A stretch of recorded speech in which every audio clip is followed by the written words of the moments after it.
Alors bonjour et bienvenue à cet atelier sur la communication responsable. Donc on a 1h30 pour traiter le sujet qui est très très vaste, mais nos intervenantes et intervenants vont faire au mieux pour vous donner énormément d'éléments de réflexion. Juste une petite précision, donc les 10 dernières minutes, on va avoir la possibilité d'un échange questions-réponses. Voilà, donc les personnes dans la salle pourront poser leurs questions et évidemment les personnes qui nous suivent en visioconférence pourront également le faire dans le chat. Alors avant de commencer, moi je voulais vous proposer de faire un petit sondage pour savoir à qui nos intervenantes et intervenants ont affaire dans la salle et également en visio. Vous pouvez répondre aussi dans le chat, encore une fois. Tout d'abord, est-ce qu'on a des communicants, j'espère, dans cette salle? Ah, voilà, je me lève, comme ça je vois un peu mieux. Et parmi ces communicants, quels sont ceux qui sont en entreprise? Je mets les agences de côté. Ouais. En agence, il y a des agences. Oui. En com public. Ah bien aussi. Ouais. En association peut-être aussi. Oui. Est-ce qu'il y a des responsables RSE? Ah, si, une personne. Est-ce qu'il y a des étudiants? Ce sera ma dernière question. Ah, on a beaucoup d'étudiants, c'est bien, très sympa. Je ne sais pas si je vais regarder si sur le chat il y a des personnes qui ont répondu. Non, personne n'a répondu pour le moment sur le chat. Alors n'hésitez pas, hein, participez aussi. Alors voilà, aujourd'hui là on va parler de la communication responsable. Donc quel rôle la communication peut-elle jouer pour accompagner l'évolution de nos comportements dans la société? Qu'on soit communicant ou pas, effectivement, on est tous influencés par les communications qui nous parviennent en permanence, hein, de quelque type que ce soit. Et on se rend bien compte que ces images, ces messages, et je dirais aussi ces mots, vont avoir une influence sur nos comportements, notre vision de la société, nos usages et aussi les comportements qu'on va avoir vis-à-vis des autres. Alors, est-ce qu'on ne pourrait pas utiliser la communication comme outil de transformation de nos sociétés, d'une transformation sociétale et environnementale? Ça fait partie des questions que je poserai à nos intervenantes et intervenants. Je ne sais pas s'il y a Florian Paluel qui est avec nous en visio. L'intervenant, pour le moment, je le vois pas. Donc, je sais pas s'il nous entend. Je suis là. Ah, super. Bah, je vous vois pas, désolé, Florian, parce que je vais vous présenter donc les différents intervenants. Alors, tout d'abord, Sophie Guérinet. Voilà, on la remercie d'être venue. Vous êtes cofondatrice d'Act Responsible, donc qui est une association internationale à but non lucratif qui est basée en Suisse. En 2008, l'association est affiliée au département de la communication globale des Nations Unies. Le but de cette association est d'inspirer, promouvoir et fédérer les communications autour des responsabilités sociales et environnementales. Elle met en lumière le pouvoir de la créativité publicitaire et vous verrez quelques visuels pour illustrer ce pouvoir. Donc la créativité publicitaire en matière de sensibilisation aux enjeux sociaux et environnementaux. Ça va? Alors, en visio avec nous, Florian Paluel. Donc, je vous remercie d'être là. Attendez, je vais me reculer. Voilà, comme ça, je vous vois un petit peu mieux. Je crois que vous êtes en Haute-Savoie, Florian, c'est ça? Je suis à Annecy, ouais. À Annecy, voilà. Alors, vous êtes responsable développement durable et transparence à Picture. Alors, Picture, c'est une marque de vêtements de ski, de surf et d'outdoor. Votre marque est labellisée Bicorp. C'est environ 200 entreprises en France qui ont ce label. Et ce label vous engage d'un point de vue environnemental et sociétal. Vous allez donc nous parler de votre démarche en termes de développement durable et puis surtout comment vous communiquez sur ces questions. Et puis, dernière intervenante, Valérie Martin. Alors, Valérie Martin, vous êtes chef de service mobilisation citoyenne et médias à l'ADEME. Alors, l'ADEME, c'est l'Agence de la transition écologique, je le dis quand même, pour ceux qui ne sauraient pas. Vous êtes alors pilote de la stratégie grand public de l'ADEME, en charge de la communication à destination des jeunes, de l'institutionnel, la presse et les médias, les réseaux sociaux. Voilà, et vous faites de la coordination aussi des actions de com responsable. Vous avez publié de nombreux ouvrages et j'en profite pour vous montrer votre dernière publication. Donc vous êtes co-autrice, qui est une édition enrichie, puisque c'est pas le premier guide de la communication responsable sur lequel vous travaillez. Bon, c'est un bon pavé. Hein. C'est une Bible. Vous m'avez dit, quelqu'un vous a dit, c'est son livre de chevet de travail. Hein, c'est ça, donc voilà, un petit peu une idée. Alors, on va quand même citer les co-auteurs, hein, puisque vous avez réalisé ce guide avec Mathieu Janisch, qui est l'auteur principal, avec Thierry Libard, et voilà, tous les trois. Et il y a une participation aussi d'experts, qui est 80 experts qui ont participé à ce guide. Voilà. Donc, vraiment, je vous encourage à le regarder. On ne va pas faire de pub, mais bon, quand même, hein, c'est un outil. C'est un outil indispensable. Allez, hop, c'est 12 €, on me souffle. Alors par contre, il faut tout de suite le commander aux éditions de l'ADEME parce que je crois qu'il est déjà en rupture. Oui, ils n'en ont plus, alors dépêchez-vous. Voilà. Bon, très bien. Alors, justement, Valérie, on va commencer cette première partie de la table ronde, un petit peu par une contextualisation, on va dire, du sujet. Et j'ai envie de vous poser comme question, pourquoi finalement la communication responsable, c'est devenu une question si importante? Alors peut-être que d'abord, bonjour à tout le monde, ravi d'être là. Et peut-être que je pourrais commencer par le fait qu'on est entré dans une bataille des imaginaires. Aujourd'hui, je vais schématiser, et pardonnez-moi pour cette schématisation, on a à la fois l'imaginaire actuel, qui est l'imaginaire qui nous dit « je consomme donc je suis », plus je consomme, plus je suis heureux. Voilà. Et en gros, c'est plus qu'un imaginaire, c'est vraiment le système.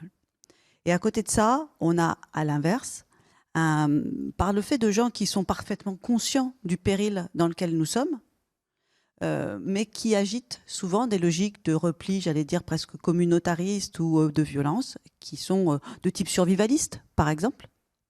Ce qui fait qu'au milieu de tout ça, on a des gens qui sont aussi un peu perdus, alors que l'imaginaire, ça doit nous permettre de nous aider à nous projeter dans quel monde voulons-nous demain, avec quel mode de production, quel mode de consommation, quel mode surtout aussi de vivre ensemble. C'est un peu ce que vous avez dit, Valérie, et qui me paraît important. Et c'est tout ça qui a à reconstruire. Donc déjà là-dessus, c'est cette crise des imaginaires. Et en plus, l'imaginaire dans lequel on est, l'imaginaire dominant, consumériste, il est tel qu'il nous enferme dans une sorte de statu quo qui nous empêche d'avancer, qui nous empêche de nous projeter.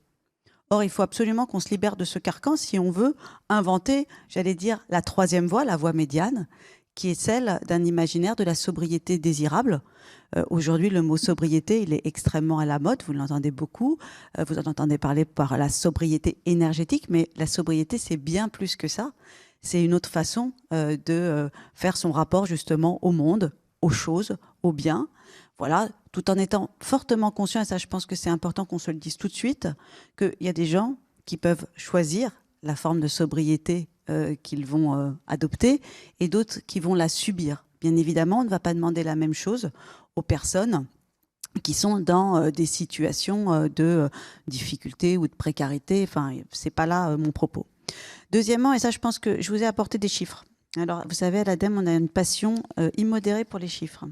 Mais vous ne pouvez pas savoir à quel point. On vient de sortir le 23e baromètre des représentations sociales de l'effet de serre. Je vous invite à aller le regarder. Il est sorti dimanche. Il y avait un article dans le JDD. Et dans ce baromètre, qu'est-ce qu'ils nous disent ? D'abord, il nous dit d'abord ce baromètre, le changement climatique, la lutte contre le changement climatique, c'est la deuxième préoccupation des Français. Après, bien évidemment, la question de la hausse des prix. Alors, la hausse des prix, c'est à 40%. La question du changement de la menace climatique, elle est bien plus basse, mais n'empêche que c'est la deuxième priorité des Français. Deuxièmement, il y a une inquiétude qui est liée à tout ça. Et il y a 70% des Français qui nous disent que les conditions de vie vont devenir extrêmement pénibles d'ici une cinquantaine d'années. C'est la première fois que nous avons un chiffre aussi élevé, c'est en hausse de plus 8 points par rapport à 2021. Et dernier point que j'ai envie de vous mettre en avant, c'est que 62% des Français considèrent qu'il faudra modifier de façon importante nos modes de vie, plus 5 points par rapport à 2021, et surtout très très loin de tous ceux qui ont une confiance absolue envers le progrès technique qui n'est qu'à 11%. C'est déjà quelque chose qui est important, donc on voit qu'en tout cas, il y a des choses qui commencent à émerger. Je fais bien la différence entre le discours et les actes. Néanmoins, ce qu'il y a d'intéressant là, c'est que c'est pas un sondage, c'est un baromètre, c'est le 23e baromètre. Il faut donc regarder les tendances et la façon dont ça s'installe. L'autre baromètre que nous avons, c'est sa 15e édition, c'est le baromètre que nous faisons avec Greenflex sur la consommation responsable. Et là, qu'est-ce qu'on nous dit ? Il y a 90% des Français qui trouvent que l'on vit dans une société qui nous pousse à acheter sans cesse. Il y en a 83% qui nous disent je souhaiterais vivre dans une société où la consommation prendrait moins de place. Et enfin, et celui-là, il n'est pas inintéressant par rapport au débat, et je pense que Florian et Sophie vont sans doute réagir là-dessus aussi, c'est que 87% des consommateurs estiment que plutôt que d'innover à tout prix, il faudrait revenir à l'essentiel et au bon sens et à la sobriété. Et ça, je trouve que c'est aussi ça met en avant également l'injonction contradictoire dans laquelle les consommateurs sont toujours. Donc ça, je pense que de ce côté-là, on a déjà ça qui montre qu'il y a urgence. Et puis, il y a urgence à changer les représentations de nos modes de vie. On va y revenir parce que la communication, la publicité, c'est un puissant vecteur de transformation culturelle et que aujourd'hui, les représentations, les stéréotypes que l'on véhicule, qu'est-ce qu'ils font ? C'est principalement des choses qui nous incitent à tout, sauf à la sobriété et à la modération. On ne sait pas représenter tout ça. On est dans une société où, en fait, pour croître, il faut vendre toujours plus, puisque c'est la vente en volume. Voilà pourquoi il y a urgence aujourd'hui, face à la crise climatique, la crise économique, la crise sanitaire. On voit que tout ça est lié. Il y a une approche systémique qu'il nous faut absolument... dans laquelle il faut se projeter, plutôt que d'avoir une réflexion en silo. Et c'est pourquoi la communication a un rôle à jouer pour accompagner cette transformation de notre société. Très bien, alors je rebondis sur ce que vous disiez pour justement reprendre les termes de Sophie Guérinet. Vous avez dit, lorsqu'on a préparé, vous avez dit la communication, c'est l'un des principaux moteurs de la consommation mondiale. Elle fait partie du problème, mais elle fait aussi partie de la solution. Donc, si vous voulez bien nous montrer quelques slides de publicité que Sophie a sélectionné pour nous, peut-être vous pouvez aussi nous expliquer ça. Alors moi, je suis de l'autre côté, c'est-à-dire que moi, je vais parler que de pub, parce que mon métier, c'est de regarder de la pub et de sélectionner les plus beaux exemples. et de montrer que la pub, ça sert aussi à faire bouger les choses. Alors oui, ça sert à consommer, oui, il faut qu'on consomme différemment, je suis tout à fait d'accord avec Valérie, mais la pub, depuis des années, notamment la pub associative, c'est plus simple, permet de faire bouger les lignes. Parce qu'un slogan, une image, un film de 30 secondes peut, si elle te fait rêver, si elle t'emmène, si elle provoque en toi une certaine émotion, c'est pas très grave, j'en ai pas besoin, elle va contribuer à nous faire changer. Et donc, je vous ai sélectionné 2-3 exemples. Là, voilà. Voilà, ça c'est une vieille campagne WWF et qui est... pour moi, en fait, elle date de 2007-2008, par là. Donc, c'est pas une nouvelle campagne. C'est une des campagnes qui m'a fait rire à l'époque où il n'y en avait que les campagnes associatives, elles ont tendance à être un peu anxiogènes. Celle-là, elle m'a fait sourire et en fait, je trouve qu'elle est très bonne, c'est très facile, on comprend tout de suite le problème. Et pour moi, la com, et notamment, permet aux assos de faire ce genre de choses. Ouais, voilà. Vous voulez qu'on continue La prochaine. On peut aller sur le prochain slide. Voilà, alors celle-ci, c'est une campagne de 2019. C'est assez simple. Je pense qu'il n'y a pas besoin de mots. Hein. Je pense qu'elle parle, je n'ai pas besoin d'expliquer. Voilà. Bon, la com, ça sert à ça aussi. C'est puissant. C'est puissant, ça permet tout de suite de comprendre le problème. Voilà. Et donc la com, elle a un rôle à jouer dans le changement des comportements, dans le changement de la façon dont on va consommer. Et voilà, elle est très importante. Est-ce qu'il y a une évolution également des annonceurs, des thématiques depuis quelques années? Alors oui, il y a beaucoup d'évolutions. En 2004, les premières pubs RSE apparaissent avec voilà, moi je prends toujours Dove comme exemple parce que ils ont changé avec c'est la première pub qu'ils ont fait, c'est Real Beauty. Ils ont changé toute une industrie. L'industrie de la beauté, de la femme, ils ont vraiment... Alors, ça rentre dans l'ADN de la marque, donc elle est complètement alignée avec son ADN, et elle a changé le curseur. Et ils ont gardé cette thématique tout au long, et enfin encore aujourd'hui, ils développent... ils sont restés sur cette thématique, oui, sur cette thématique-là. Donc voilà, donc ça pour moi c'est quelque chose qui marche et c'est extrêmement puissant et ça a fait bouger les lignes. Voilà, ça c'est. On va continuer. D'autres thématiques qui sont apparues dernièrement, les femmes. Alors ça a apparu en plusieurs vagues. C'est apparu tout d'abord en 2013. Où tout d'un coup, les agences du monde entier... Alors, en fait, je vous dis ça parce que moi, mon métier, c'est de voir ce qui se passe dans le monde entier et quelles sont les campagnes dans le monde entier qui sortent chaque année. Et donc, on a étudié, j'ai une base de données, on a une base de données avec plus de 30 000 campagnes qui sont aujourd'hui, il y en a qui sont complètement obsolètes, qu'on ne pourrait plus avoir dans une base de données de campagnes développement durable, enfin en tout cas de campagnes responsables, mais qui, c'est un peu un historique de la com et comment elle s'est développée au fil des années. Je me permets justement de vous inciter à aller sur le site Act Responsible et de regarder le catalogue de 20 ans de publicité. C'est vraiment extraordinaire. C'est un super boulot, quoi. Ouais. Alors, vraiment, je vous incite à aller voir ça. Allez-y, act-responsible.org et aller dans l'expo, je crois, il y a exposition et il y a un catalogue, il est téléchargeable, tout ça, tout est gratuit, vous pouvez tout prendre dessus, il n'y a aucun souci. Et donc, en fait, on a analysé la base de données sur quelles sont les campagnes, quelles sont les thématiques qui sont arrivées. Et en fait, la violence faite aux femmes, et l'égalité des femmes, en fait, ça suit les tendances. En fait, la pub, elle est le reflet de la société à un moment, et elle est aussi là pour la faire bouger. Alors, les femmes ont beaucoup bougé. Enfin, ça a été un gros sujet. Donc, 2013, 2017 avec MeToo. Ensuite, là, on voit apparaître la vieillesse dans le monde entier. Je parle pas seulement. C'est pas seulement. Évidemment, certains pays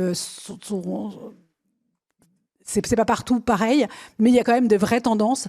Typiquement, enfin en tout cas dans les pays occidentaux, la vieillesse est un vrai thème, quelque chose qui émerge, que ça soit aussi bien s'occuper de nos aînés que le droit de vote, l'intimité,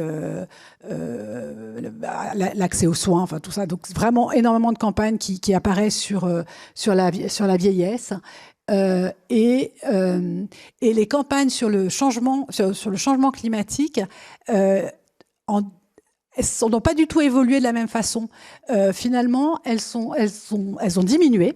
Enfin, aujourd'hui, il y a beaucoup plus de campagnes sociales que de campagnes environnementales, de façon globale, je parle. Les campagnes sociales aujourd'hui sont les vieux, les femmes, la santé mentale, essentiellement pour les pays occidentaux, et l'environnement qui est toujours là sous-jacent, mais qui est pas du tout qui explose pas du tout. Alors de temps en temps, quand on a une COP qui apparaît, tout d'un coup il y a un peu plus de com là-dessus, mais voilà, c'est pas voilà, ça se développe beaucoup moins. Alors je voulais vous dire aussi que il y a un changement de priorité.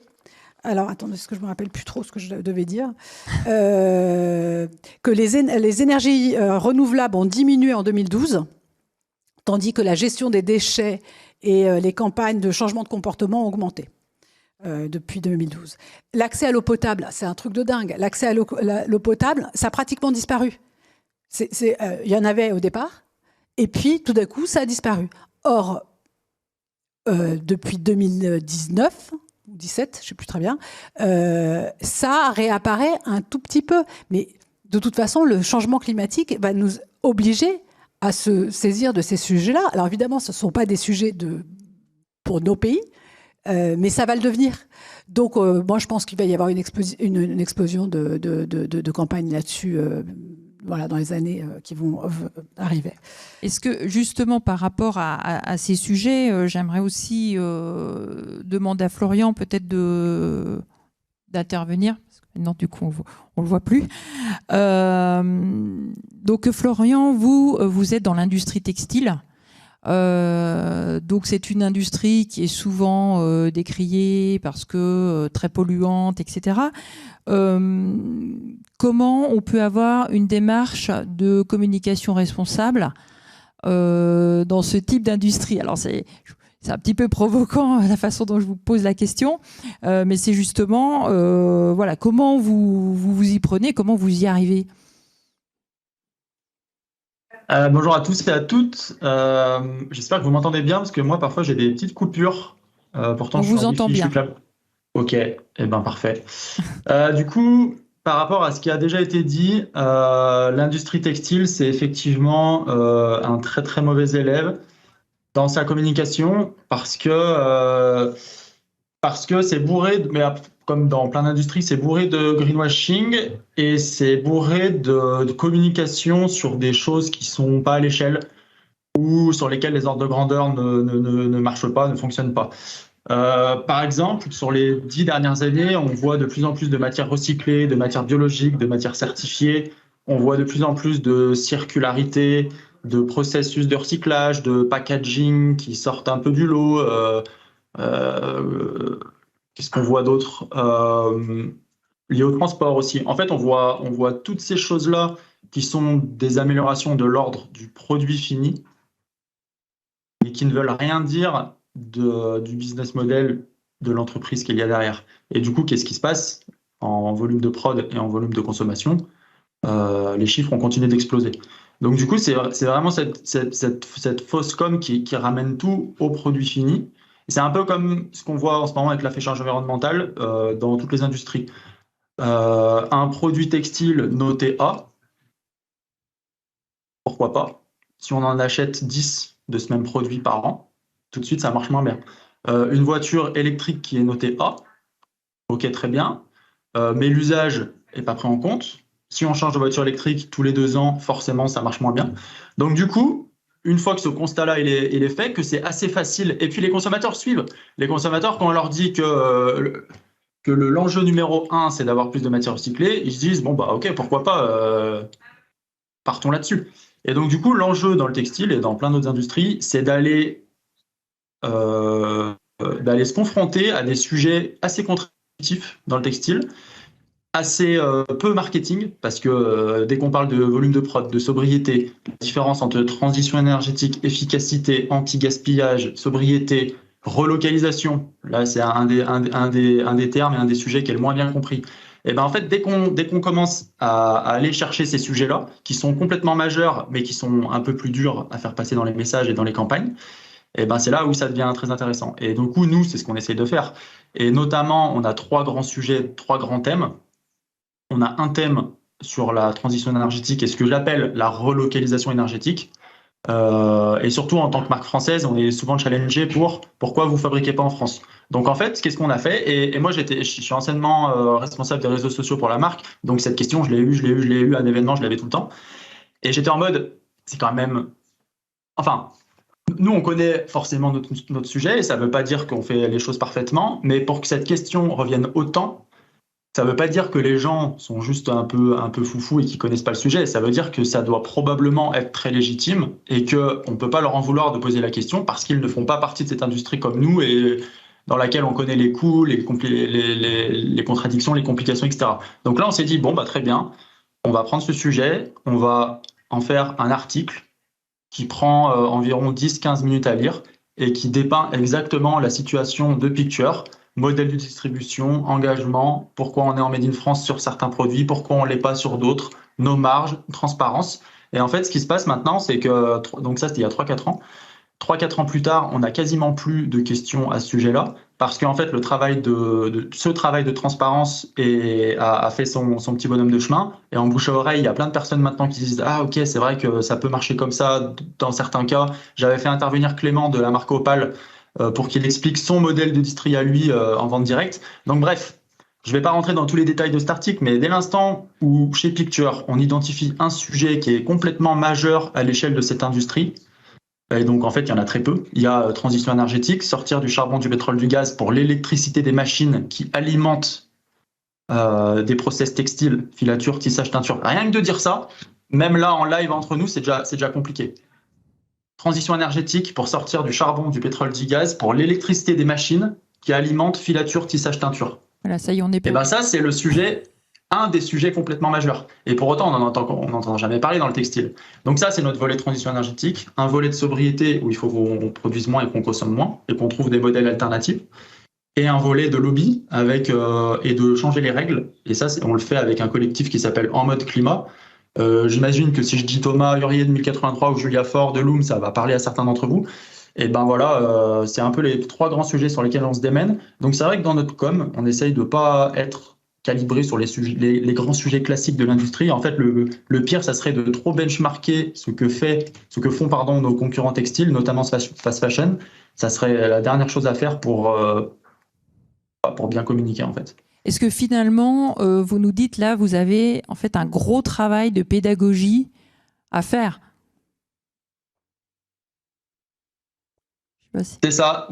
Ça mixe un travail pédagogique et être fin en marketing, parce que forcément, quand je parle d'un article qui fait plusieurs pages et sur lequel il faut se pencher pendant 10-15 minutes, ça, on est tout dans enfin, c'est pas du tout simple, c'est pas facilement communicable. Quand on est sur les réseaux sociaux et qu'on scrolle à toute vitesse, que ce soit sur Instagram ou LinkedIn, pour aller interpeller la personne et la faire lire un tel article, ça va être plus compliqué. Donc derrière, il faut avoir plusieurs niveaux de lecture, plusieurs niveaux de communication, et comment on arrive à vulgariser ces sujets-là, c'est le grand débat. Et je pense pas qu'on soit les meilleurs là-dessus ou complètement irréprochables. Il y a encore, quand on voit les statistiques de lecture sur notre site, les gens, qu'est-ce qu'ils font quand ils arrivent sur le site de Picture? Ils foncent dans collection. Les gens, ils veulent pas trop se renseigner sur l'engagement de la marque. La réalité, c'est qu'ils veulent acheter des produits, ou alors qu'ils veulent regarder des produits. Donc, ils vont dans collection. Et donc là, nous, il faut pas qu'on soit bête à se dire on veut absolument les faire aller dans sustainability. Non, en fait, il y a un parcours client, ils vont dans collection. Et comment on arrive à s'adapter par rapport à ça? Du coup, une des clés, c'est pas la seule, c'est de mettre des messages liés à notre engagement dans leur parcours client, et notamment sur les pages de catégories de produits, où au final, quand les personnes elles sont en train de scroller pour regarder des vestes de ski, des vestes de snow, boum, là on leur met des messages, et ça là où il faut être bon, des messages qui interpellent, des messages qui te sautent aux yeux, et voilà. Ok, vous faites réagir les deux intervenantes qui sont là. Donc, qui est-ce qui veut commencer par un commentaire? Moi, je dis juste un truc. Je dis, justement, là, c'est là la force de la créativité publicitaire, qui est justement en même pas 30 secondes de faire passer un message. Donc là, il faut une bonne agence qui sait bien faire son métier. Mais en fait, si c'est vrai, si c'est sincère, si c'est authentique, ça marche, quoi. Et ils savent faire. Voilà, Valérie. Moi, je trouve ça très intéressant ce que Florian nous raconte, mais on voit aussi que c'est dans l'ADN de la marque. Après, aujourd'hui, on n'a jamais autant parlé de greenwashing que depuis 2020. Enfin, faut pas se voiler la face non plus là-dessus. Tu nous as présenté les exemples d'ONG que je trouve excellentes, surtout celle avec le WWF. Je l'adore, cette pub. Néanmoins, aujourd'hui, il y en a beaucoup en France, parce que toi, tu as un propos à l'international, mais en France aujourd'hui, qui se servent de l'argument, j'allais dire écologique, à tort et à raison. Et encore, je n'ai pas prononcé le mot de savoir si c'était par méconnaissance ou par cynisme. Et ça, quand même, il faut reconnaître que les citoyens, parce que avant d'être des consommateurs, je vous rappelle que nous sommes tous des citoyens. Franchement, parfois, ils sont confrontés à des messages où ils peuvent se poser des questions. Et on n'a pas parlé des médias non plus, qui vont aller pas nécessairement bien relayer la communication. Moi, je l'entends au sens de communication, culture, médias, etc., publicitaire, marketing et tout. Donc ça, il y a quand même ce point-là, moi, qui m'interpelle. Ensuite, je trouve très intéressant justement le fait que certaines marques puissent se mettre, à l'exemple de Picture, à donner un certain nombre d'informations, de conseils. On voit des choses d'ailleurs qui peuvent évoluer, qui se passent par exemple avec des outils d'affichage environnemental qui forcément ont leurs limites, mais qui en même temps, pour des marques mainstream, on va parler des marques par exemple de L'Oréal, ils ont la Belle Provençale, Garnier ou autres, etc., où ils ont fait un outil sur la base d'un référentiel technique qui s'appelle Spot, pour vous aider à choisir parmi les 1200 références de produits cosmétologiques. Je trouve que c'est aussi assez intéressant, parce que le but du jeu, c'est que effectivement le citoyen soit confronté aux différents moments de vie à une offre qui va lui permettre de bouger. Donc ça, c'est le premier point. Le deuxième point, je pense que c'est important aussi peut-être de le dire, c'est que on a besoin de définir du coup ce qu'est la communication environnementale. Non, mais j'allais y venir, j'avais pas oublié. Et là-dessus, à l'ADEME, on donne une définition. Peut-être que je vais vous la relire, comme ça, on va la partager ensemble. Elle est dans le bouquin, mais en même temps, je pense que c'est important, parce qu'on va essayer de la décrypter ensemble. Donc, une communication plus sensible aux enjeux écologiques. Vous voyez, j'ai pas dit climatique, j'ai bien dit écologique, parce que des fois, on a tendance à réduire ça à une histoire de CO2, de carbone, etc. Je parle bien d'écologie. Davantage à l'écoute des habitants de notre planète. Le mot écoute, il est fondamental. Et dans habitants de notre planète, il n'y a pas que les humains qui habitent la planète, je le rappelle. Une communication qui s'interroge autant sur les contenus que sur la manière de les délivrer, on va y revenir, et une communication qui intègre également la notion d'urgence, ce qui ne veut pas dire non plus provoquer stress et anxiété qui, dans votre cerveau, a un effet immédiat, c'est-à-dire qu'en règle générale, ça va plutôt paralyser l'action. Et donc, rappelons une chose, c'est que la communication responsable, c'est pas un objet, c'est pas une fin en soi, mais c'est un processus systémique. Donc voilà déjà la définition qu'on donne. Deuxièmement, on dit il y a 4 piliers de la communication responsable. Donc on détaille un petit peu cette définition. D'abord, ce sont les contenus, les messages dans le respect des enjeux environnementaux, économiques et sociétaux. C'est exactement la base même du développement, des 3 piliers du développement durable. On ajoute toujours culturel qui est le fameux 4e pilier. Donc ça, c'est important. Et donc, ça va se traduire par un certain nombre de choses et notamment d'être en capacité sur les aspects environnementaux de parler de l'ensemble et pas que des tonnes équivalent CO2. Ici, généralement, il y a un peu de choses qui se passent dans les yeux en disant mais c'est quoi ça, ces tonnes équivalent CO2? C'est de parler aussi de diversité culturelle, par exemple, etc., etc. Deuxième pilier, c'est l'éco-socio-conception. Donc là, c'est tous les actes que l'on va pouvoir mettre en place pour pouvoir réduire l'impact socio-environnemental de nos produits de communication, en événementiel, en édition, en digital, en production audiovisuelle, etc. Et pas que sur l'aspect environnemental, j'insiste aussi sur l'aspect sociétal, et notamment que ce soit, y compris vis-à-vis de ces publics internes, c'est-à-dire comment je respecte ceux qui travaillent pour moi, par exemple, à la communication. Comment je fais aussi en sorte, ça c'est à l'externe, d'être dans une relation beaucoup plus respectueuse de mes fournisseurs, qui ne sont pas là que pour obéir. Vous voyez, il y a aussi cet aspect-là, au-delà de réduire, par exemple, les émissions de gaz à effet de serre liées à telle ou telle action de communication. Le 3e pilier, c'est l'écoute des parties prenantes. Mais la vraie écoute, celle où vous êtes dans l'écoute active, celle où vous vous dites, effectivement, je ne suis pas le sachant ou celui qu'il faut écouter à tout prix parce qu'il y aurait que moi qui a raison. Non, au contraire, comment j'écoute davantage mes parties prenantes. Et puis le 3e pilier, c'est l'éthique et l'efficacité. Il y en a beaucoup qui me disent, oh là là, tu vas nous faire un truc en com responsable, ta pub, mais elle va être chiante. Non, elle ne va pas être chiante, elle ne va pas être nécessairement moche non plus. D'ailleurs, j'aime beaucoup ce que tu présentes, Sophie. Ça montre que la communication, j'allais dire environnementale entre guillemets, elle peut être attractive, elle peut générer, elle peut susciter de l'émotion. Et ce n'est pas obligé d'avoir quelque chose qui soit complètement blanc. C'est aussi respecter un certain nombre de choses en matière d'éthique. C'est ce que je disais tout à l'heure par rapport aux aspects sociétaux. Et puis elle s'appuie sur, j'allais dire, 3 axes.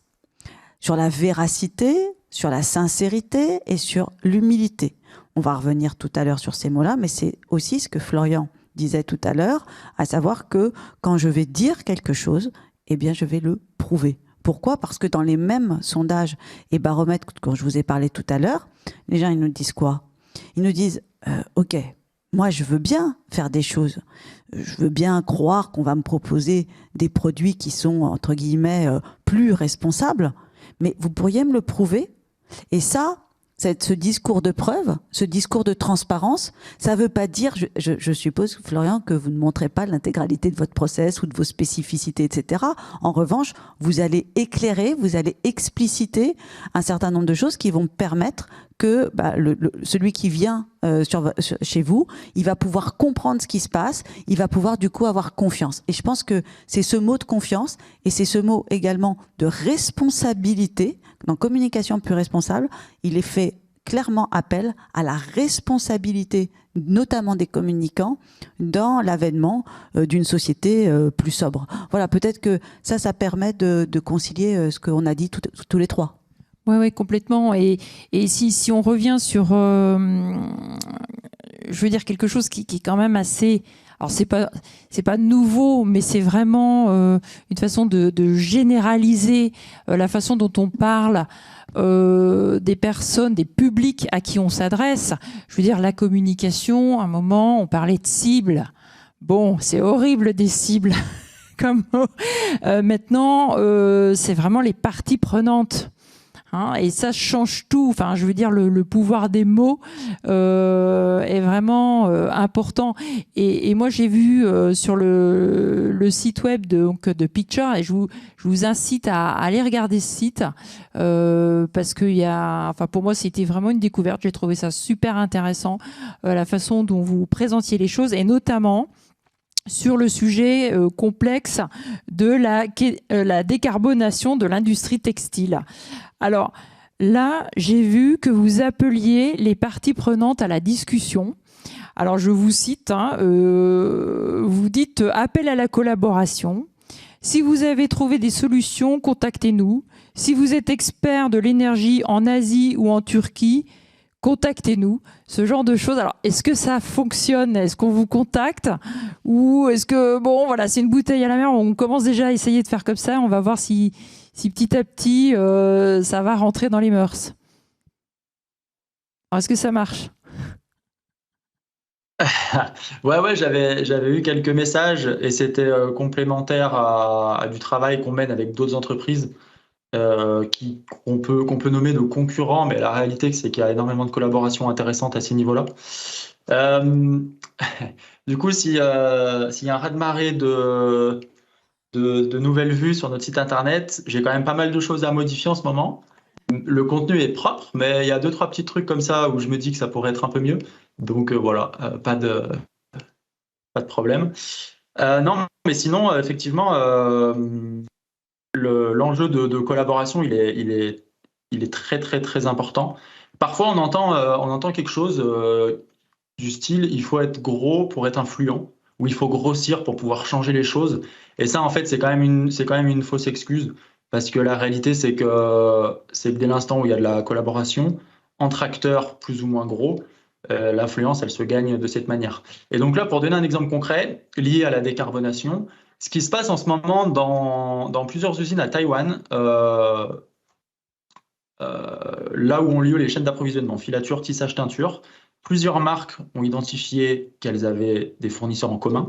Donc je ne sais pas si c'est des marques qui vont vous parler, des gens comme Gore-Tex, des gens comme The North Face, Patagonia, Agloff, Mammouth, Arc'teryx, que des marques d'outdoor et de ski et de snowboard, qui disent, donc déjà, il y a un travail d'identification de la chaîne d'appro qui est assez rare, parce que dans le textile, on achète un produit fini à un partenaire qui fait l'assemblage. Et on a une relation de business avec cette personne.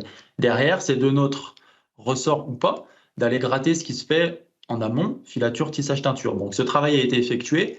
On demande aux entreprises et à ces fournisseurs-là avec quelle marque collaborez-vous. Et on se rend compte qu'il y a en gros toutes les marques que je viens de vous citer. Derrière, il y a une espèce d'entité qui s'appelle European Outdoor Group, qui fait discuter ces entreprises et qui propose quelque chose qui s'appelle une espèce de plan de décarbonation, où en gros, chaque marque, à hauteur de son volume de prod dans l'usine en question, finance un audit énergétique. L'audit énergétique, il va dire, bon bah voilà, si vous installez des panneaux solaires sur le toit, ça va permettre une autoproduction de X%, et du coup, vous allez un tout petit peu vous désolidariser du mix national électrique qui est plus carboné. Intéressant. Si vous isolez le bâtiment, vous réduisez de X. Si vous travaillez un peu d'efficacité énergétique sur ce procédé-là, vous réduisez de X à volume constant, bien sûr. Si vous changez cette vilaine chaudière fuel et que vous passez à un process électrifié, vous réduisez de temps. Donc là, on a des leviers de réduction, on a des tonnes de CO2 qui sont attribuées, qui sont équivalentes. Et derrière, qu'est-ce qui se passe? Il faut financer ça. Donc chaque marque finance à hauteur de son volume de prod dans l'usine. Donc Picture, c'est la réalité, c'est qu'on fait 2, 3, grand max 4% parfois dans les volumes de prod de chaque usine. Donc mécaniquement, c'est un peu comme ce qu'on entend parler en ce moment avec les loss and damages, donc pertes et préjudices liés au climat à la COP21. Donc vu que nous on représente très peu à la COP21, pardon, COP27, vu que nous on représente très peu dans le volume de prod et dans le business de ces usines-là, techniquement ça serait pas très fair qu'on finance à 100%. Donc bref, c'est exactement ce genre de discussion qu'on a en ce moment avec ces marques. Et du coup ça montre qu'il n'y a pas besoin de s'appeler The North Face, d'être énormissime pour mener ce genre de changement. C'est juste une collaboration de 15 marques. Et je trouve ça beaucoup plus beaucoup plus mature et beaucoup plus dans l'air du temps de se dire qu'il n'y a pas besoin d'être énorme pour être influent et que tout se joue au niveau de la collaboration. En mode climat, c'est exactement la même chose, d'un point de vue un peu beaucoup plus réglementaire par contre. Et c'est un collectif, là on est 560 dans le collectif. Moi j'en parle parce que je suis responsable du recrutement pour le collectif. Donc s'il y a des gens qui sont liés de près ou de loin à l'industrie textile dans cette assemblée, je vous invite à aller voir ce qu'on fait et éventuellement à rejoindre le mouvement. Mais là, encore une fois, les 560 marques, je crois que Picture est une des plus grosses. Donc, c'est pour vous dire, Picture, on est petit normalement. Enfin, on l'est d'ailleurs.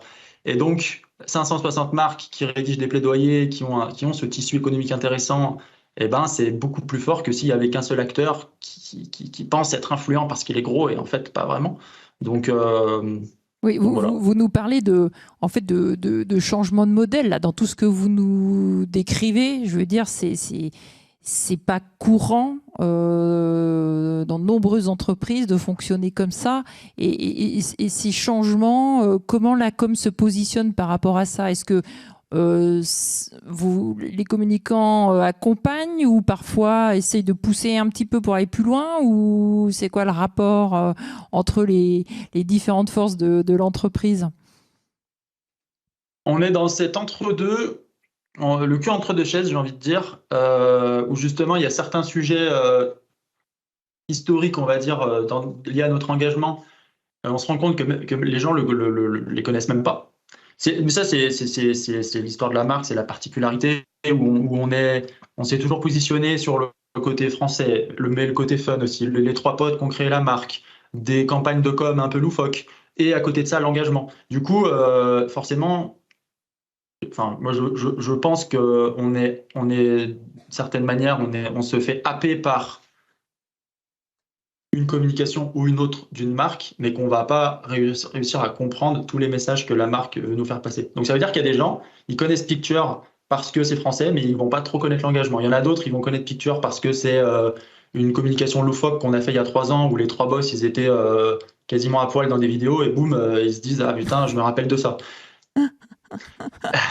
Et du coup, c'est là où je dis qu'on est le cul entre deux chaises parce que à la fois, on aimerait parler plus de sujets complexes que j'ai un peu détaillés juste avant, là, sobriété, transition énergétique, lobby. Voilà. Mais limite pour certaines personnes qui ont peut-être déjà un niveau de maturité ici. Et à la fois, on se rend compte qu'il y a une bonne partie des gens qui nous suivent qui ne sont pas tellement au courant de ce qu'on fait lié à l'engagement. Du coup, il faut un minimum, genre rappeler les bases, tout en prenant un peu de hauteur de point de vue et de niveau. Et du coup, c'est là où c'est pas si simple. Donc probablement que parfois il y a des choses qu'on va avoir plus de simplicité à faire passer au monde économique et au B2B, et d'autres choses qu'on juge encore un peu trop complexes et du coup qui passent pas en B2C, notamment sur Instagram ou sur les réseaux comme ça. Donc c'est vraiment l'entre-deux. Et j'espère, par exemple, dans 2-3 ans, pouvoir vous redire que là, 100% de notre com, elle a pris elle a passé un cap très intéressant. À l'heure actuelle, il y a un mix des deux, quoi. Ok. Du coup, Valérie Martin, je reviens sur ce rôle du communicant et notamment par rapport à la légitimité. Parce que avoir une com responsable, ça veut dire aussi peut-être s'exposer parfois à des critiques ou éventuellement à de la suspicion de greenwashing. Il y a beaucoup de défiance vis-à-vis de la communication. Donc comment on se positionne par rapport à ça et comment peut-être on s'y met aussi pour certaines organisations? Peut-être déjà rappeler qu'aujourd'hui, c'est vrai qu'on est dans une société de la défiance, une société du doute, une société qui se replie beaucoup sur elle-même. J'ai un chiffre là du fameux baromètre Greenflex ADEME qui me vient en tête. On va dire en 2014, il y avait 54% donc des personnes interrogées qui disaient faire confiance aux grandes entreprises.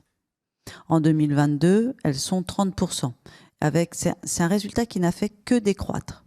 Et aujourd'hui, 30% seulement qui croient dans les grandes entreprises, c'est quand même un chiffre qui devrait les inquiéter. Deuxièmement, je ne sais pas si vous connaissez ce chiffre aussi qui dit que 80% des marques pourraient disparaître sans que cela fasse ni chaud ni froid à qui que ce soit. Moi, vous voyez, quand j'étais petite, la purée mousseline, on m'aurait dit que ça pouvait disparaître, ça m'aurait quand même fait un choc. Aujourd'hui, on n'a plus, il y a un moindre rapport d'attachement. Oui, ça c'était pour les plus vieux que je parlais de la purée mousseline. Hein, je le dis tout de suite, les autres voient même pas ce que c'est. Mais c'est pas grave, et c'est mieux d'ailleurs pour vous, honnêtement. Hein. C'était pas super responsable, ça. Non, avec des pommes de terre, vous savez, un truc où on les écrase. Bon, enfin, je vous raconterai.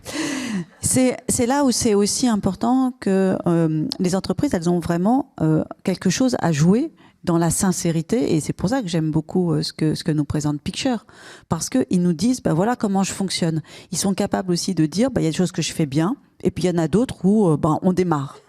Et ça, c'est peut-être quelque chose sur lequel on a du mal. Alors peut-être que c'est en France, peut-être tu nous diras que c'est ailleurs, mais où on ne sait pas raconter l'état d'avancement. Qui pense aujourd'hui que un citoyen veut que les marques soient parfaites? Non, il veut pas ça. Il sait très bien que personne n'est parfait. Ça n'existe pas, une marque parfaite. Un être parfait n'existe pas non plus. Donc vous voyez, il faut se sentir à l'aise. En revanche, ce qu'ils attendent des marques, notamment, c'est que leur engagement il soit sincère, c'est qu'ils aient bien compris les enjeux, c'est qu'ils aient compris aussi leurs impacts sur la société et tout ce qu'ils projettent avec.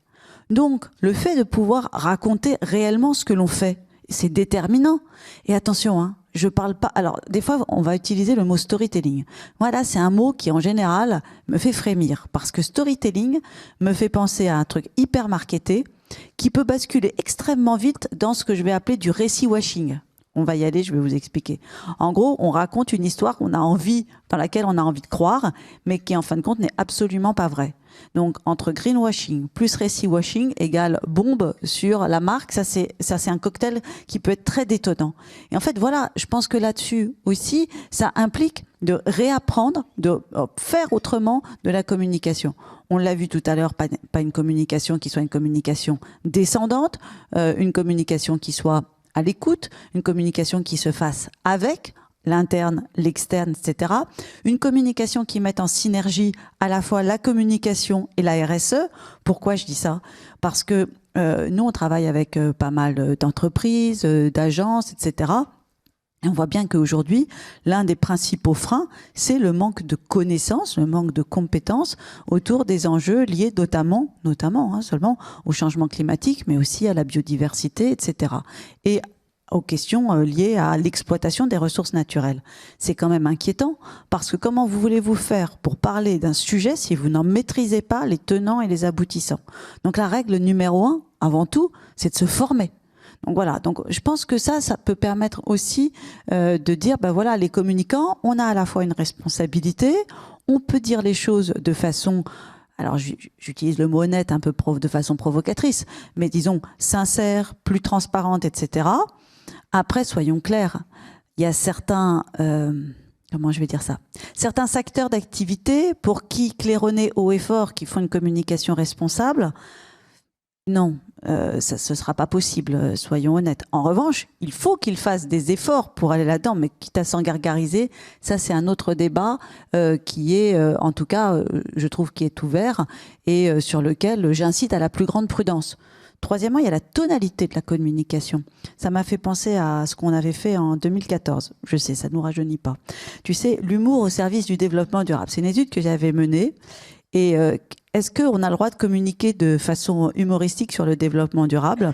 Alors à l'époque, il y avait eu toute une polémique créée par une marque de voiture, Volkswagen, avec les Atmos, d'accord? En gros, ils se moquaient des communautés écolos, on avait à peu près des peaux de bêtes sur le dos, enfin, etc. Ça avait créé une très, très, très violente polémique, et du coup, l'agence avait dit, oui, mais non, c'était de l'humour. Et on avait, en travaillant justement sur qui avait le droit de faire de l'humour sur ce sujet-là, on s'était rendu compte que, en fonction du type d'émetteur, de faire de l'humour par rapport à ces sujets liés à l'écologie, c'était pas du tout perçu de la même façon. Même si la dimension culturelle de l'humour compte absolument. C'est-à-dire que si vous êtes en Angleterre, tu nous le diras, mais tu peux faire une autre sorte d'humour que si tu es en France. Un mot, rire jaune, il y avait une pub où il faisait exploser des gamins entiers dans une salle de classe en Angleterre, hein, parce qu'ils n'avaient pas bien trié ou pas bien fait une chose. En France, ce ne serait pas passé. Mais vous voyez bien que là-dessus aussi, la tonalité, donc plutôt sympathique, explicative, claire, et donc qui est l'antithèse de quelque chose du greenwashing. Je pense que ça aussi, ça compte. Donc, quelle tonalité on va donner? Et puis, tout simplement s'interroger aussi sur c'est quoi notre rôle à nous en tant que communicants. Qu'est-ce qu'on a envie d'être dans l'entreprise, dans l'agence?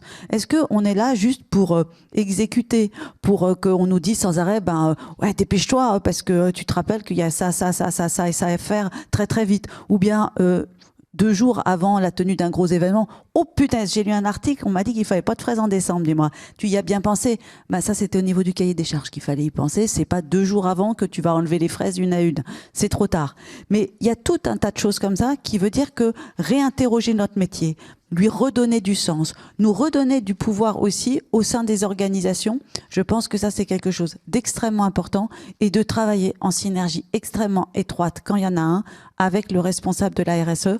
On a à apprendre l'un de l'autre. C'est d'ailleurs dans cette optique-là que le livre, il est fait pour que à la fois les communicants et quand je dis communicants, c'est publicitaires, marketeurs, etc., mais aussi les responsables RSE puissent travailler ensemble, chacun comprendre ce que fait l'autre, quels sont les attendus, et c'est comme ça que l'on pourra progresser, et c'est comme ça aussi qu'on pourra redonner du sens, et peut-être arrêter aussi parfois une forme d'hémorragie où des communicants, ils se sentent pris entre deux feux, je crois que Florian a dit les fesses entre deux chaises, et où là, je pense que effectivement, si on veut pouvoir reprendre un peu de pouvoir se dire, j'ai contribué à améliorer moi aussi la société, je participe justement à cette transition écologique en tant que communicant, parce que effectivement on a tous un super pouvoir, et c'est là dans cette direction qu'il faut creuser.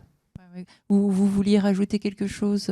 Moi, je veux juste dire qu'en fait, aujourd'hui, d'abord, il faut être en adéquation avec sa marque. Alors évidemment, ne pas choisir des sujets qui sont pas dans l'ADN de la marque, parce que sinon ça marche pas. Et il y a quand même beaucoup d'entreprises aujourd'hui qui choisissent des sujets, ou parce que le dirigeant de l'entreprise a donné de l'argent, ou est particulièrement attaché à une cause, et va donc emmener tous ses collaborateurs à adhérer à cette cause. Alors c'est formidable, et va l'utiliser dans sa com. Alors c'est formidable ce qui est fait, mais en fait, quand on a une marque, il faut agir sur sa marque. C'est ça qui marche.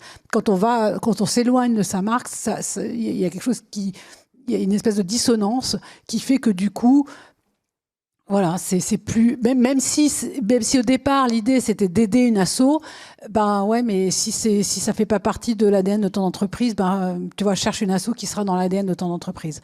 Donc moi, c'est vraiment ça, et puis l'authenticité et la sincérité. On peut dire des choses, on peut communiquer si on est vraiment sincère et clair sur ce qu'on veut dire et comment on veut le dire et comment on veut faire changer les choses. Alors, c'est plus compliqué, je pense, pour des grosses entreprises aujourd'hui, parce que voilà, qui ne se sont pas bâties avec le développement durable comme de point de départ pour vendre et pour grossir. C'est plus facile, voilà, quand on part du départ en disant j'ai cette idée, je veux créer quelque chose, mais je veux le faire en respect avec l'environnement et les gens qui entourent. D'autre part, avant que tu me coupes, je te vois. Attendez. Aujourd'hui, quand on communique, si on ne le fait pas de façon sincère et respectueuse, maintenant la communication est dans les deux sens. Donc de toute façon, on va se faire tacler. De toute façon, quelqu'un va dire attends, là, c'est pas possible ce que tu dis. De toute façon, ça va être vérifié. Quelqu'un va voir. Donc ça sert à rien d'essayer d'aller dire qu'on fait des choses bien alors qu'on les fait pas vraiment bien. Voilà. Oui, ce que j'ai relevé aussi dans le témoignage de Florian, c'est aussi la sincérité. Et ça me paraît important. Et l'humilité. Ça, c'est peut-être aussi nouveau dans la communication. On a tendance à dire tout ce qu'on fait, c'est génial et tout. Et là, on arrive à dire, on n'est pas encore au top, mais voilà où on en est et voilà où on aimerait aller. Peut-être que ça fait peur. Enfin, ça faisait peur parfois peut-être à des communicants de dire, on n'est pas au top. Non, mais tout à fait. Puis tu vois bien dans les termes qui sont utilisés. Nous, par exemple, dans le cadre du bilan, donc là, on ne suit plus du tout ce que je voulais dire, mais c'est pas grave. Du bilan ARPP, ADEME. ARPP, ça parle à tout le monde, Autorité de régulation de la publicité. Pareil, je vous incite vraiment à aller voir ce site. Donc là-dessus, l'auto de régulation, on analyse des publicités tous les 2 ans à peu près. Et qu'est-ce qu'on remarque ? On remarque qu'aujourd'hui, malheureusement, on n'épingle pas que des entreprises qui ne respectent pas ce qu'on appelle la recommandation développement durable, mais aussi des entreprises dont c'est l'ADN, donc ou des associations. Parce qu'en fait, on utilise des mots qui vont trop loin. Par exemple, dire qu'un produit est écologique, alors c'est pas qu'on veut pas, mais un produit peut être plus écologique, mais il peut pas être écologique. Je ne connais aucun produit qui soit sans impact sur l'environnement. Et là-dessus, c'est aussi ce genre de vocabulaire qui peut projeter dans la tête du citoyen un certain nombre de choses qui va lui faire croire qu'en achetant ce produit, en gros, il va sauver la planète. Autre chose, on épingle dans le cadre du bilan ARPP ADEME, des communications qui utilisent un vocabulaire. Je ne sais pas si vous avez déjà vu, ma tomate est neutre en carbone. L'allégation de neutralité carbone. Donc non, une tomate ne peut pas être neutre en carbone, non, une entreprise non plus, une collectivité, un service, etc. Seuls les États, la planète peut tendre vers la neutralité carbone, mais alors les autres, pas du tout. Or, vous avez bien vu que ça a fleuri de toutes parts. Ok ? Et donc, là aussi, qu'est-ce que ça fait quand on vous dit, je dis ma tomate, mais il y avait aussi ma bouteille d'eau en plastique, hein, donc vous voyez, on n'est pas à ça près, qui était neutre en carbone. Ce que je trouve absolument dommageable, c'est que ça va projeter un imaginaire trompeur dans la tête du citoyen. Et donc, là aussi, il va croire que, il n'y a pas besoin de faire d'efforts, il n'y a pas besoin de changer en profondeur la société, puisque par le biais de ce produit, tout simplement, il va permettre de sauver la planète, de l'amener vers la neutralité carbone, etc. Et en fait, compte, ce sont ça aussi les effets délétères. Et à force d'être dans une démarche où on a toujours envie de faire youpi, je suis le meilleur des meilleurs, on en oublie d'avoir une certaine, disons, responsabilité. Et on oublie sa responsabilité dans les messages et dans les stéréotypes qu'on véhicule. Autre exemple, dans les stéréotypes qu'on véhicule. On est d'accord tous aujourd'hui qu'on véhicule des stéréotypes qui sont mais alors à l'opposé de la modération de la consommation. Mais on véhicule aussi tout un ensemble de stéréotypes qui sont dommageables par rapport à la réduction, par exemple, des émissions de gaz à effet de serre. Exemple. On a quand même une surreprésentation carnée dans l'alimentation.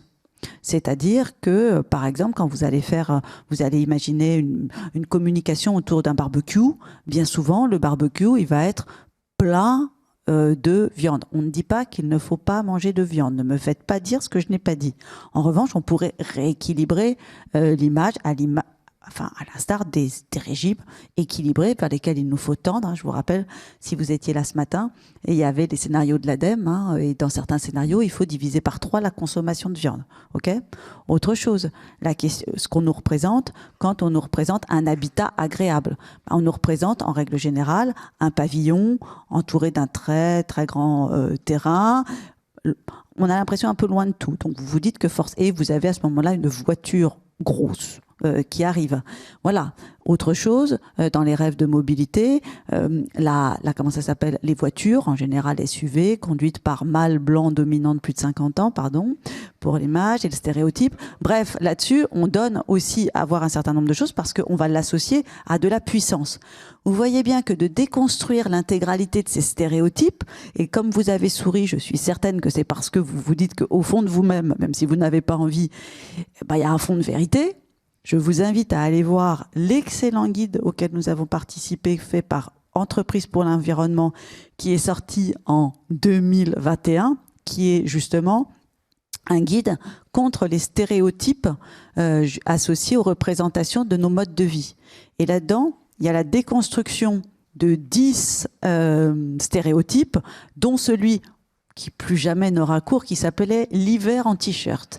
Qui d'entre vous n'a pas fait une première de couve de son magazine avec le numéro de février, quelqu'un qui est en t-shirt ?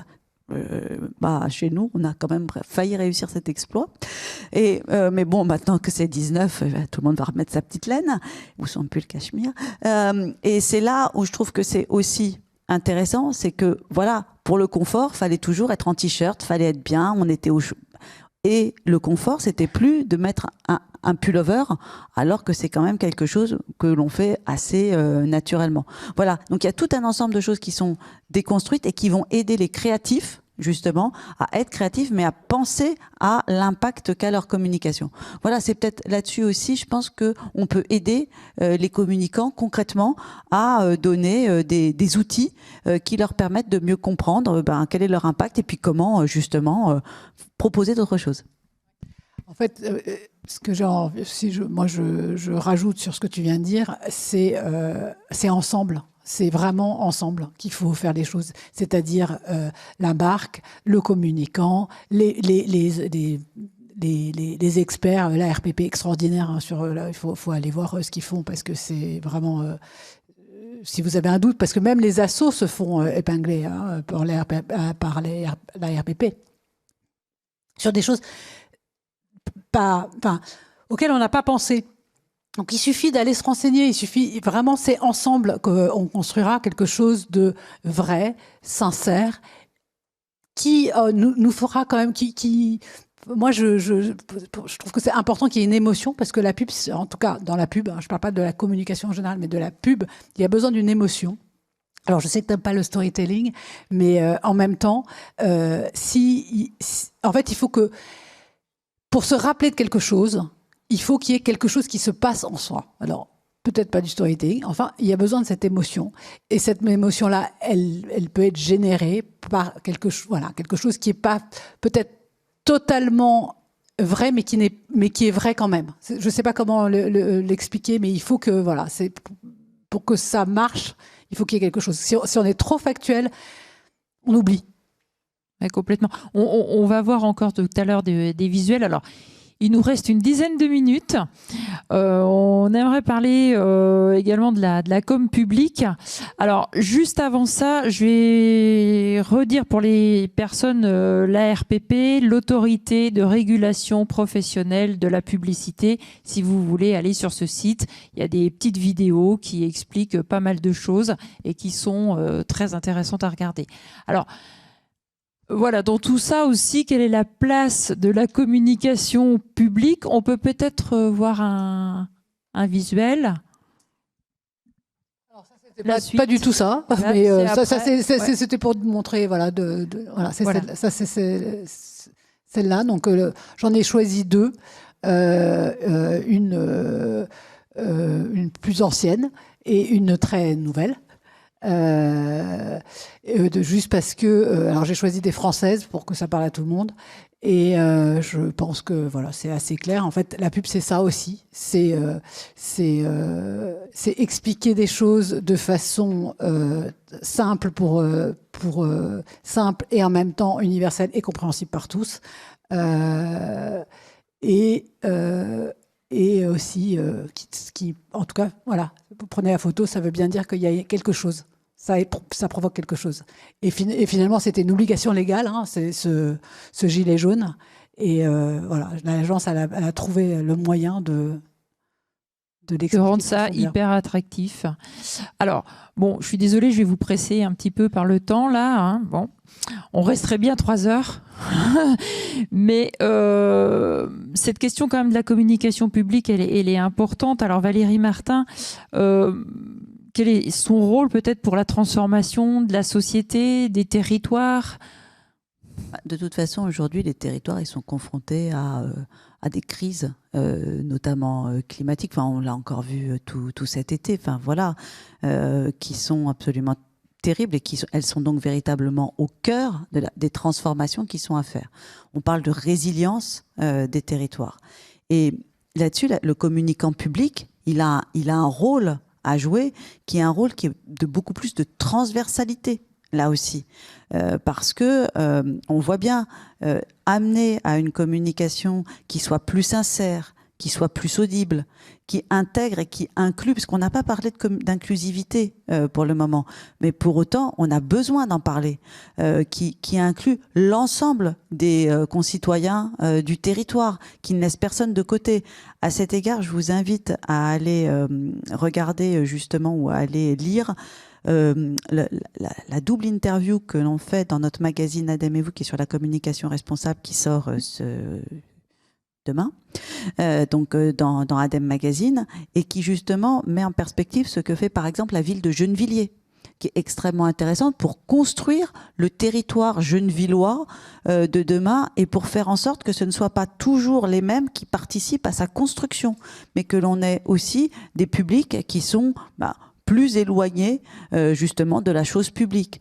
Comment aussi des collectivités, donc là c'est le débat, c'est avec la ville de Rennes, où justement par les nouveaux pouvoirs du maire qui sont conférés, ils ont voté un règlement local de publicité intercommunale, un RLPI, qui fait que justement il y a interdiction d'utiliser les panneaux numériques lumineux.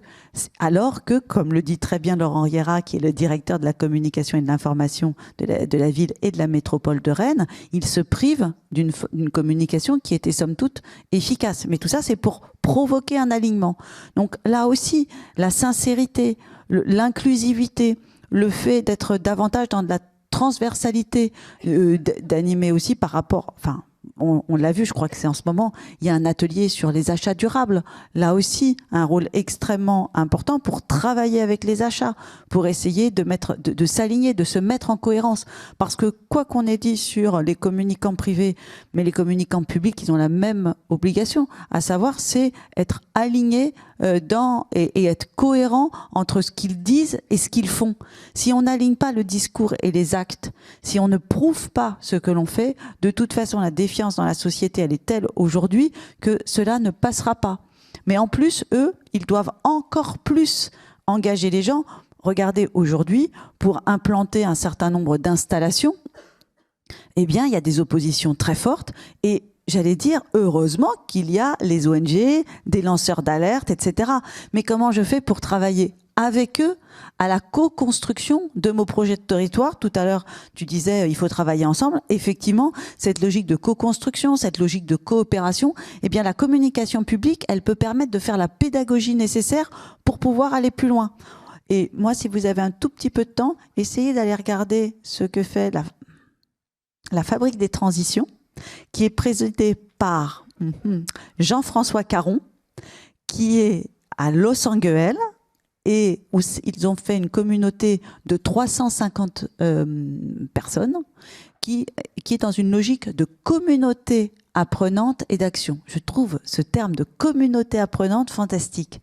Pourquoi ? Parce qu'ils échangent entre pairs, ils essayent de trouver un certain nombre d'actions. Et tout ça, ça se passe où ? Au niveau d'un territoire. C'est là où aussi je te trouve qu'il y a une richesse potentielle qui est fantastique. Tu disais que j'aimais pas le mot storytelling. Non, je préfère la question de la mise en récit. Et là aussi, il y a quelque chose d'extrêmement intéressant. Je crois qu'il faut vraiment que vous alliez voir ce qui se passe dans les Hauts-de-France, puisque le CERDD, le Centre de ressources du développement durable des Hauts-de-France, qui là a créé un outil qui s'appelle pour vous aider à mettre en récit le récit de territoire. Mais je vous invite à aller télécharger, là aussi c'est gratuit, cet outil, c'est absolument passionnant. Quand on voit aussi ce qui se passe sur les tiers-lieux, sur les écolieux, bref, aujourd'hui, pour les communicants, il y a vraiment une nouvelle forme de communication publique qui peut se mettre en place, et pour eux aussi, comme pour les communicants privés, c'est l'occasion de justement reprendre la main et de redonner du sens à leur métier et tout simplement de changer de braquet, de perspective. Et je trouve que c'est extrêmement enthousiasmant. Bref, par la communication plus responsable, on peut avoir aussi une nouvelle vision de notre rôle, de notre métier, et donc nous redonner l'envie, tout simplement. Alors, je ne chanterai pas l'envie d'avoir envie, mais néanmoins, c'est un peu ça, je vois qu'il y en a qui suit, et qui est extrêmement important parce que aujourd'hui, on avait pas mal de communicants qui ne se sentaient plus du tout alignés avec ce que leur organisation, je vais dire, hein, pas que l'entreprise privée pouvait faire. Et donc il y avait une certaine prise de recul, voire une forme de démission entre guillemets. Et bien c'est peut-être l'occasion de faire rentrer les gens dans une nouvelle perspective.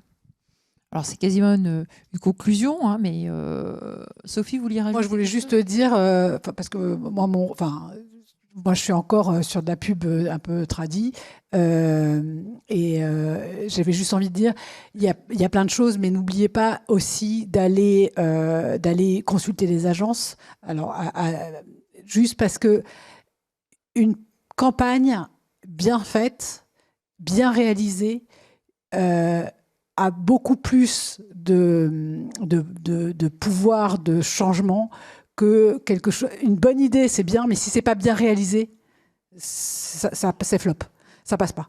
Donc voilà. En fait, il y a quand même un besoin derrière il y a quand même un savoir-faire de l'agence, même si il n'y a pas que, mais voilà, il y a quand même un savoir-faire de l'agence de com qui est, pourtant je ne suis pas agence, mais vraiment, je le dis parce que je travaille énormément avec des assos qui n'ont pas beaucoup d'argent et qui du coup font pas forcément appel à des agences et ils ont souvent des très très bonnes idées.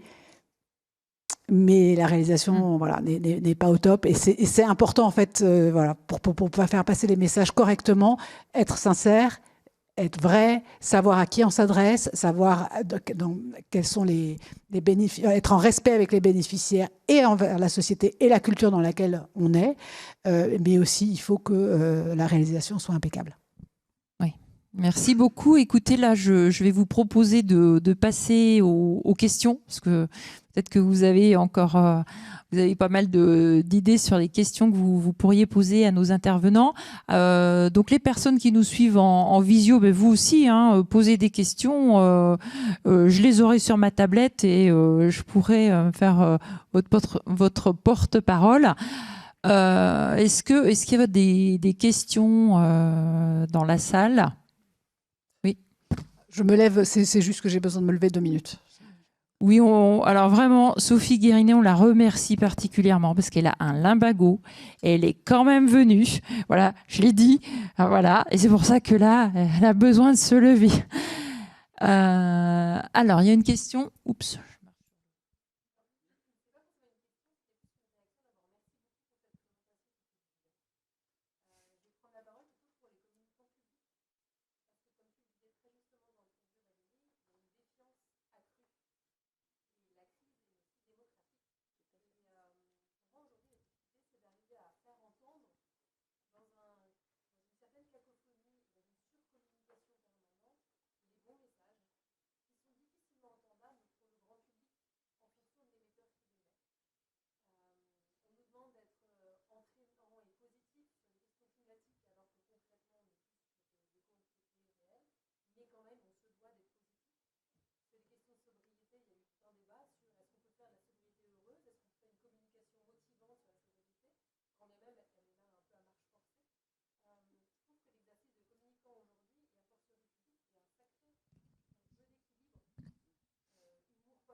Ah, on le voit plus.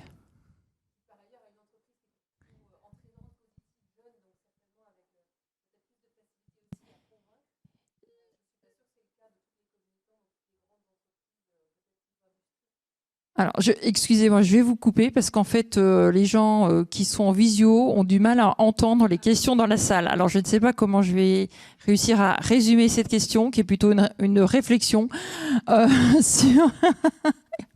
J'aurais dû préciser ça dès le départ.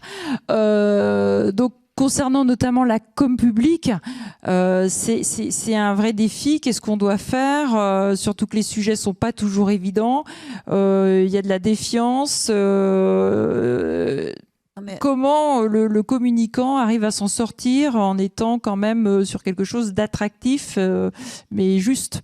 Peut-être que pour répondre à la question, et au constat que je partage, bien évidemment, la communication, elle est au service d'un projet global. C'est-à-dire que si le projet porté par l'élu est aux antipodes de ce que la communication doit dire, ça ne fonctionnera pas. Parce que c'est la question de l'alignement et de l'adéquation et de la sincérité. Donc ça, déjà, il y a quelque chose qui est important. Et là-dessus, le rôle du communicant, c'est aussi de pointer du doigt ce qui est cohérent et ce qui est incohérent, et de refuser de communiquer sur ce qui est incohérent. En tout cas, il a une responsabilité dans le fait de le dire. Donc ça, c'est un premier point. Un deuxième point, peut-être pour la communication publique, c'est aussi la possibilité qu'elle a d'aller parler directement aux habitants, aux citoyens, ce que les marques sont en général, alors que les marques sont en général plus éloignées, enfin pour certaines, plus éloignées de leur public. Et donc le fait d'aller pouvoir expliciter, démontrer, générer des visites, de la pédagogie. Je pense que cette notion de pédagogie, elle est indispensable, mais ça veut dire que le communicant public, il doit être formé à ces questions-là. Et on voit bien qu'aujourd'hui, il y a un très très fort enjeu de ce côté-là. Donc moi j'aurais tendance à répondre sur ces deux aspects-là. S'il y a cette cohérence et puis s'il y a cette formation, il y a des choses qui vont pouvoir se trouver, et le fait aussi que le communicant n'est pas seul, le communicant public, il doit travailler en responsabilité. J'aime beaucoup ce qui se fait, notamment il y a des labs d'innovation citoyenne qui se tiennent en 33, c'est la Gironde. Kuala Lumpur chez OC, mais la Gironde, j'ai un peu plus de mal. Mais c'est extrêmement intéressant parce que vous voyez ce qu'ils font en lab d'innovation citoyenne, c'est comment je travaille avec les citoyens à la définition du projet de territoire, à la communication autour, etc.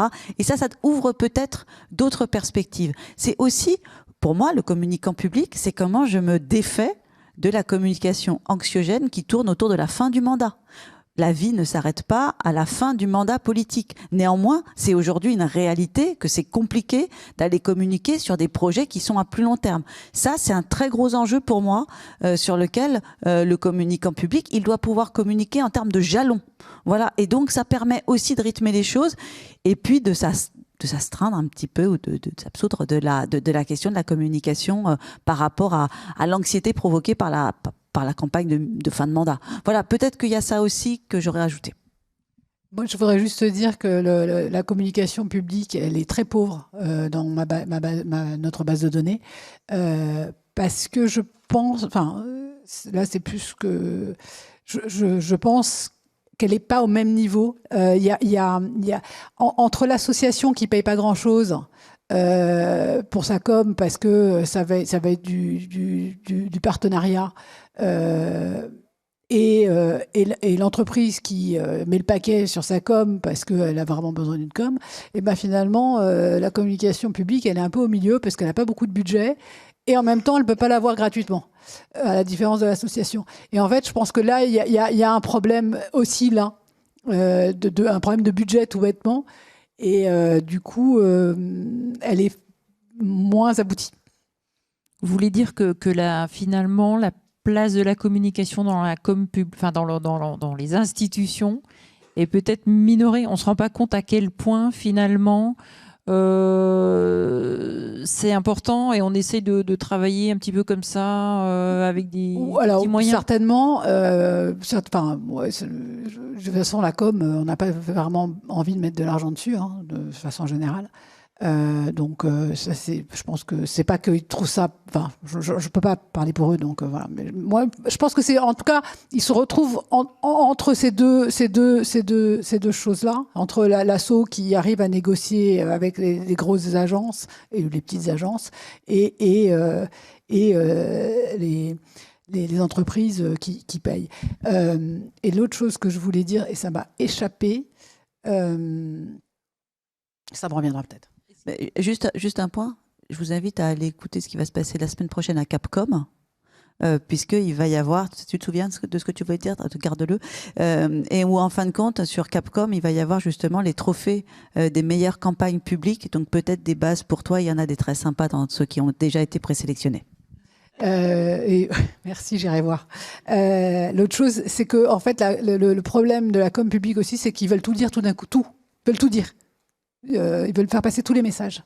Et parce que voilà, il faut vraiment, tout est important, et c'est là où ça devient compliqué. En fait, je pense que il y a besoin de débroussailler, de partir sur une idée, d'être un peu plus straight, exactement, un peu plus droit. Et voilà ce que je veux.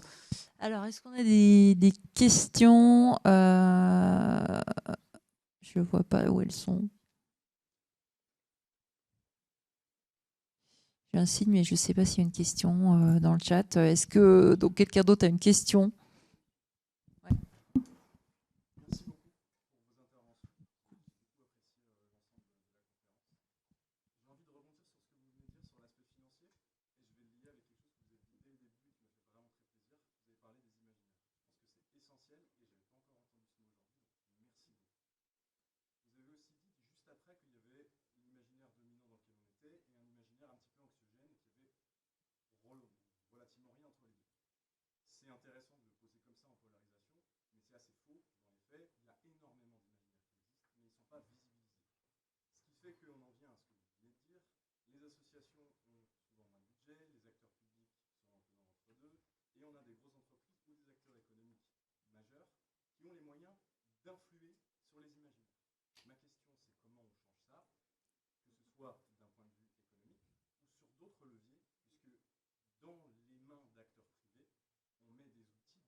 Alors, juste comment on a moyen d'influer sur les imaginaires avec une prédominance actuelle des imaginaires par les entreprises.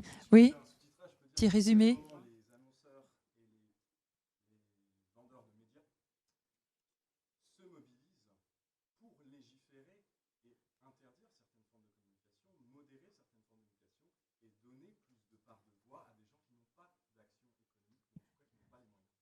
Alors, je vais pas répondre à cette question-là parce que je peux pas y répondre. Je vais juste dire que c'est vraiment le sujet c'est un des gros sujets. Aujourd'hui, ceux qui communiquent, ce sont les entreprises sur des sujets qui sont des sujets d'association.